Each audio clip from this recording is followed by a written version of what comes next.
Hello, welcome back to my channel. My name is Kelsey and I read the entire Wheel of Time series and I'm going to tell you why you don't have to.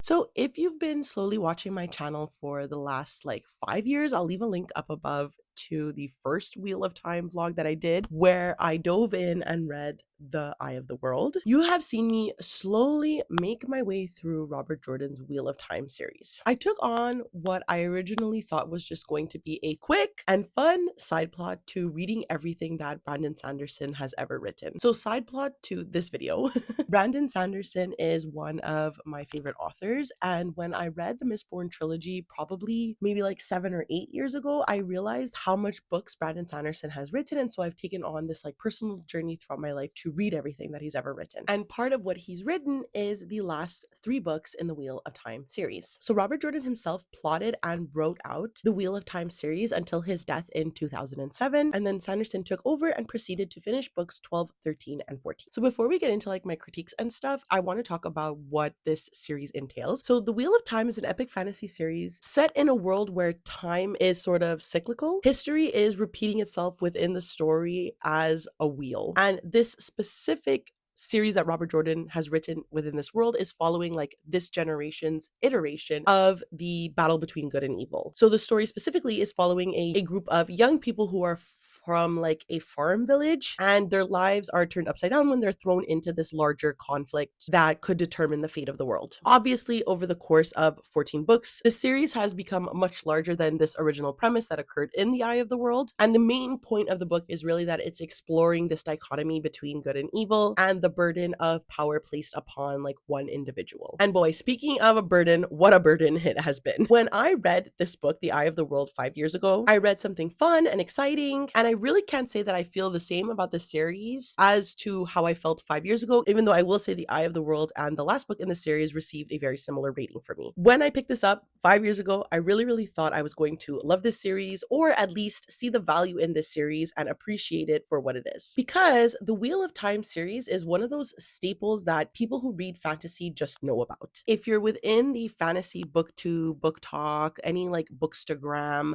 sphere, then you have somehow heard of the Wheel of Time. Whether it is that books are reflective of the Wheel of Time or about the Wheel of Time itself. When the show came out as well, it was a really big thing. So it makes it feel like a very large rite of passage that you need to complete. And so because of that, and because of the popularity I feel like it has, I really thought that I was going to love this series. Instead, I would say after book 3 or 4, I spent most of my time wondering when I was going to enjoy it again. I want to be clear before we go into the details of this vlog that this is me going through my feelings and discussing why the Wheel of Time series didn't work for me. And I want to break it down from a feminist and intersectional perspective, because I do think that that's where a lot of my frustration comes from, aside from Robert Jordan's writing style. And if you're going to be a crybaby about it and go into the comments and call me a woke bitch, I'm not interested in arguing with you. You can leave my comments. If you want to have a productive discussion about Robert Jordan's writing, about the Wheel of Time series, I'm open to that. If you're going to be a little bitch baby about it,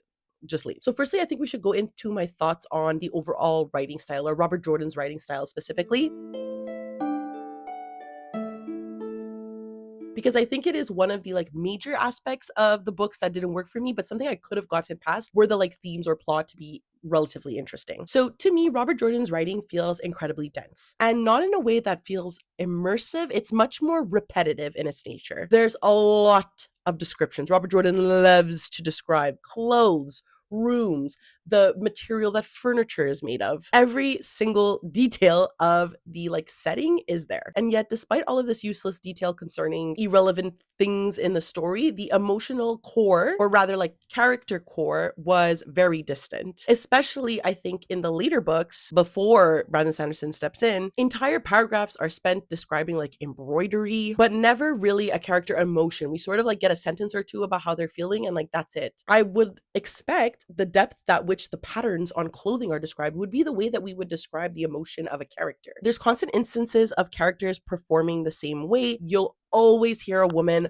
fold their arms beneath their breasts. You'll always hear the girls smooth their skirts. You'll hear the men grip their sword hilts. There's always that repetitive nature in the way that the characters are behaving to sort of instill attention, but it's not enough in my opinion. Nynaeve is a character that I think is relatively strong for a female character in this series, but I find when people critique the Wheel of Time series, she is often reduced to her just tugging on her braid. And that is because it gets to a point where these gestures that these characters are used to doing replaces their actual emotional expression. I never really felt pulled into what the characters were experiencing because one, I was probably already annoyed that Nynaeve was pulling on her braid again, or smoothing a skirt is meant to indicate uncomfortableness. Like, I get it. We don't need to say it 100 times. It often felt like I was being told what mattered instead of actually feeling what the characters were feeling. Nothing felt serious to me. The emotions that the characters were dealing with, if they did, always felt so black and white. And everything was explained, but I just didn't care. And over time, this adds up to the story feeling really, really, really long because we are on the 10th, 11th book and we're still hearing about how Nynaeve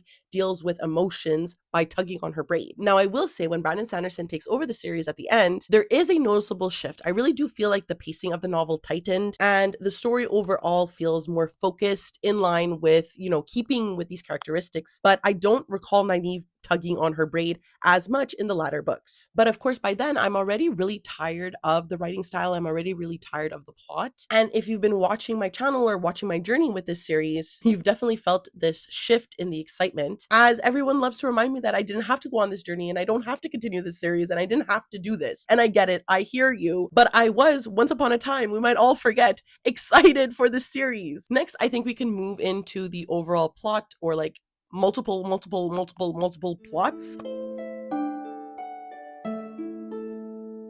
Usually, because I like Brandon Sanderson, I did think that I liked huge, sprawling fantasy narratives. I'm not really someone who enjoys books that move at breakneck speeds, and I usually do hate a really fast plot. And part of that is because I need character depth. I need longer moments between plot points to enjoy these things. And you would think that in 14 books, Jordan and Sanderson would provide this, but alas, I can't really tell you specific plot points unless we're looking at the larger picture, and at that, I can't even tell you what book they occurred in. Characters split up, they go on long journeys, they get pulled into side arcs that take hundreds of pages to complete, and by the time something actually does happen, I'm just feeling confused and uninterested. Like, why am I supposed to care about this in the first place? There were entire sections of the book where I felt like I was just listening to listen over really being into the plot or what was occurring with the characters. Or even worse, sometimes things happen completely off page and are just told to you, like Rand cleansing the sardine. You're telling me that I need to know the type of wood a bed is made from in an inn, but not this crucial plot point for Rand's path. The slow pacing here is not inherently the problem. It's really the lack of payoff in Robert Jordan's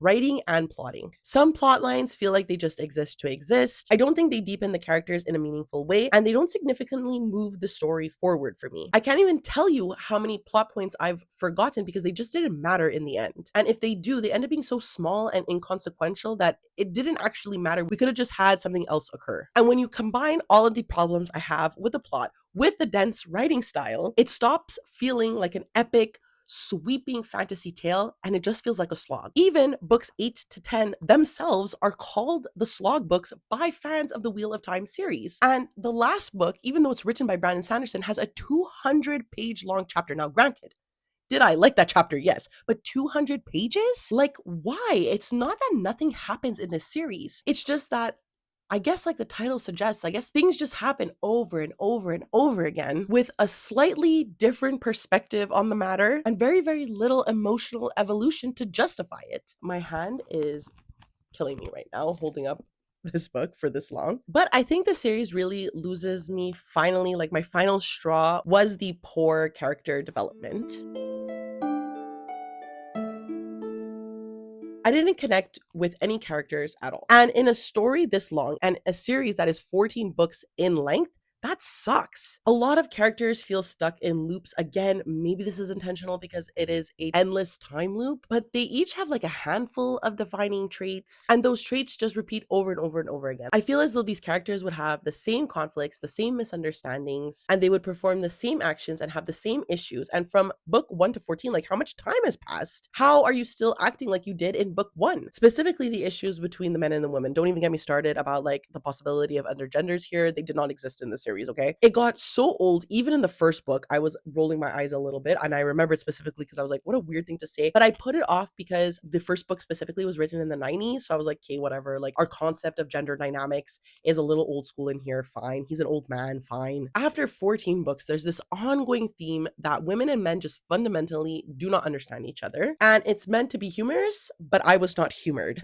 That's very interesting, but I'm not interested. Women in this series are often written as like stubborn and controlling, or like they manipulate the men around them. And the men are written as clueless or like frustrating or angry. Perrin, Rand, and Matt, which are our original like three main characters, discuss at length how they don't understand women, how women are confusing, and basically how they're just dunces, unable to be intellectual or helpful to the women in their lives at all. And instead of creating like a tension between the characters and them coming in at the end to really fully understand each other, it really does nothing profound. It really just sounds like an old man writing this series. I found it to be really frustrating because there are powerful women that exist in this series, that they not only have authority over the boys or authority over like the decisions being made in general, but they also have specific magic skills or influence over people. But unfortunately, with Robert Jordan's writing, this does mean that they lack a lot of depth. A lot of these characters didn't feel complex. Like some of them were in power because they were in power and that was it. They just felt repetitive and annoying, and not in the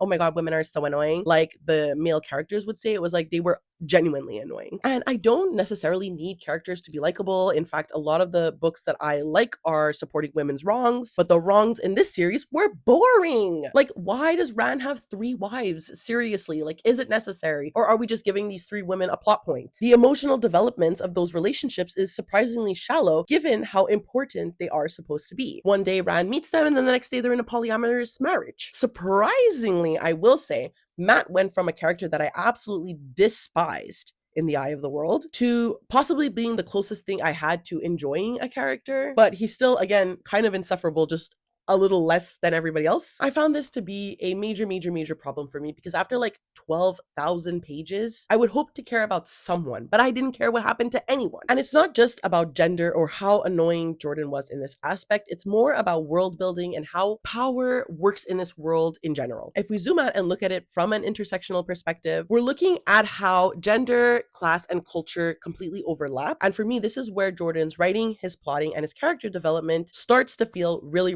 limited. I think that this is why it shines so heavily on the errors of his like writing style. If we start with class, there's a huge emphasis here on the hierarchy, royalty, noble bloodlines, chosen ones, destiny, that sort of thing. This is fairly common in fantasy. I'm not saying that Robert Jordan is like the first person to ever invent this, especially for fantasy series that are very high or epic in nature. But for some reason, I found it a lot more difficult to like grasp within this series. Power in the Wheel of Time often feels inherent. So some people are just meant to lead because they're meant to lead and that's it. And instead of taking like an interesting take on it or having the story explore someone challenging this type of inherent power, I found that I was only really reading people enforcing these structures. And if we look at culture and race next, we are still seeing the same empty problem. The world is big and there are different cultures, and all of that sounds really great on paper. But again, they just fell flat to me. We come down to Jordan's problem that a lot is just told to readers and not shown in really interesting ways at all. The races and cultures in this book are defined by aesthetics or quirks rather than being explored at all with real nuance. Sometimes it's leaning into that like exotic other trope where the difference is kind of emphasized but not like deeply looked at in any way. And again, I was like, okay, whatever, he's an old man. This is the 90s. Like maybe I could push past this. But when you start combining that with like the gender dynamics between the characters, you start to see that a group of people are being defined by a handful of defining characteristics. Whether it's based on gender, class, culture, there's really a rigidity in how people are portrayed. Simply, intersectionality is about recognizing how the place I feel like my light is really bugging. Let me try to fix that. Hold on. Okay, I know this is a bit brighter, but it's the only way I can get it to like not strobe kind of. And the strobing was really bothering me. It was very distracting. So simply put, intersectionality is about recognizing how these systems in power overlap and how they can be challenged. And that's something that I think I just expect from books that I read or books that I enjoy. For example, the Shan Chen Empire introduces slavery, which could be a really powerful critique of power structures, and they sort of get into it with Egwene, but I don't feel like the narrative interrogates it deeply as it could, especially given how central it is to like Matt and Egwene's characters specifically. This is what I find Jordan was lacking, because everything is just simplified and accepted by the characters in the story, by Jordan and Sanderson, and by, quite frankly, Wheel of Time fans. And with a world this big and this expansive, it just feels like a real missed opportunity for me. And if I'm really thinking about it, I feel like my lack of enjoyment in the series really comes down to a lack of depth. I find ingredients are there from the beginning. The world is large, is filled with a bunch of different people. The one power is being sort of controlled by women, which is different to what you expect from a patriarchal society. There's so much potential to explore this power, to explore the positions that people have in the society and the relationships that the characters are having in a really meaningful way. But for me, the execution just did not live up to that potential. I also want to talk a bit more about when Brandon Sanderson takes over the series, because it's obviously the only reason I continued the series until the end. I think if Brandon Sanderson did not write this series, I don't know if I would have continued it, but my need to read everything that Brandon Sanderson has ever written was really what was pushing me here to not DNF the series and read it over the course of 5 years. So to be honest, I do think that Brandon Sanderson did a really great job with what was given to him. He's obviously a really big Wheel of Time fan, and now that I've read the series, I definitely see parts of how Wheel of Time has affected his own series. So taking on the series was obviously a joy for him. But for me, the series starts to feel really cohesive once he takes over. I think plot points that were drifting for like hundreds of pages finally start converging. I felt like there was a clearer sense of direction, and you see that because my review for the 12th book is miles ahead of like my feelings for the books way before that. And I honestly got really excited because I was starting to feel an excitement for the series. And in general, like I said, the last book in the series ended up getting a very similar rating. I think Brandon Sanderson did a really great job tying up the series in a satisfying way. I'm happy that I read this series because I get to see how exactly Robert Jordan's writing influenced Brandon Sanderson as an author. And that's all I wanted from the series. Did I think it was going to take this long? No, but that's all I wanted. So if you've read Mistborn or you've read The Way of Kings, you can really trace back the DNA to the Wheel of Time series. Sanderson, like Jordan, is juggling multiple character POVs across these massive worlds, especially the Cosmere. It's massive worlds within worlds, and slowly knitting them back together. And that's something that Jordan does excessively in here, but it's something that he does. And I think Sanderson is better at it, which is why the last 3 books in the series feel a bit more satisfying. The magic systems too, I notice, are really reflective in Sanderson's writing. Jordan's channeling in the Wheel of Time series is very structured. It's deeply embedded in the world, and that feels like a precursor to the magic systems that Sanderson becomes well known for, like allomancy in the Mistborn series, for example, which also has a lot of rules and is crucial to the way that the world works. And I think something that I noticed the most with Jordan is that he was constantly ending his books on cliffhangers, and that is something that Brandon Sanderson does. Sanderson is known for the Sander launch. Majority of his books lead up to this very climactic ending. The two writers have huge explosive climaxes where multiple plot lines are colliding at once, and you can see everything coming together, which is something that Sanderson, I think, really perfects. But I will admit that I see it being inherited and refined from Robert Jordan. So in that sense, I think my journey with the Wheel of Time series was interesting because it was nice to see the blueprint for the elements of Sanderson that I do really enjoy. But do I really feel like reading this entire series was worth it just to see that? Obviously not. Do I regret reading the series? I dreaded picking up every installment, I will be honest. And I couldn't wait to be done them when I was reading them. I pushed because it was a goal of mine, which I'm happy I completed, but also like now looking back in retrospect, like who cares? Like, oh my God, Your Honor, who cares that I was able to see these things? Like, they mean nothing to me now. I'm just gonna read Brandon Sanderson and be like, oh, that's from the Wheel of Time. Jokes aside, I'm glad I experienced it, and I'm glad that I can say that I read the entire Wheel of Time series. I feel good in at least accomplishing that. But again, the journey to get here was kind of frustrating, and I think it really overshadowed any joy that I was originally trying to have with the beginning of the series. I was annoyed reading and complaining about the series, and I'm sure you guys were all annoyed of listening to me do it. So now we can all celebrate and rejoice that I am done. So if you've lasted this long and you are a Wheel of Time fan, I get why you like this series. I get why people like this series. If you really enjoy detailed worlds, you're gonna get that. If you like long form storytelling, you're gonna get that. And if you love a huge cast of characters, there's a lot in this series for you. But for me, the writing style, the pacing, and especially the character dynamics made it more frustrating in the end than enjoyable. I'm glad I finished it, if only to say that I did it. It's definitely not a series that I will ever see myself rereading from here on out. And I think it might be fun to really go over my ratings so we can grasp exactly how I felt about this series. So, The Eye of the World, I think being my favorite, I gave this a 4 stars. Book 2 was The Great Hunt. I also annotated this and I also gave this 4 stars. The Dragon Reborn was book 3. Also annotated it, also gave it 4 stars, and now we're going downhill. Book 4, The Shadow Rising, I gave 3 stars. Also, moving into one of the larger books that I read, which could have been a part of it. You're starting to see the things that I didn't like more and more. The Fires of Heaven, which is book 5, I also gave 3 stars. Lord of Chaos, I was really looking up. I gave this 4 stars. I was like, okay, we're getting somewhere. A Crown of Swords, book 7, 2 stars. A Path of Daggers, book 8, 2 stars. Winter's Heart, book 9, 1 star. Then I read the novella New Spring, which I actually enjoyed quite a bit, but I think after the ruckus of the last few ratings you saw, I ended up giving this 3 stars. Knife of Dreams, book 11, was also a 2 star read. But then we move into the Sanderson books, which were giving me hope. We had The Gathering Storm, which I gave 3.5 stars. The Towers of Midnight, which I gave 3 stars. And then finally, the last book, book 14, which is A Memory of Light, which I gave a 3.5 stars. I almost actually gave this a 4 stars, but there was a lot in here that I couldn't push past and it was really, really bothering me, and my finger just wouldn't allow me to put 4 stars. So I gave this a 3.5, but I genuinely did enjoy this one. So in the end, what is my conclusion of reading all 14 books? I think I'm gonna unhaul a lot of them. And it's wild to me to say that because, like I said, in the beginning, I was genuinely excited for the series. I bought all 14 books. I think I will keep the first 3 because, like I said, I did take the time to annotate them. I highlighted some passages that I really like. I genuinely gave the 3 of these 4 stars. So I do want to somehow represent this feat on my bookshelves. So I think I'm okay with keeping the first 3. And maybe one day I'll end up getting rid of book 2 and 3 if I wish to one day take out all of these sticky tabs, and hopefully someplace will take my highlights. But yeah, someone else in my community will be really, really happy to see the other 11 books in a thrift store. I'm very, very certain of that. So that's it. That is my journey I'm not even going to hold up all the books because it's impossible to hold them all up. They're so heavy. 14 books later, 12,000 pages later, unhauling majority of them.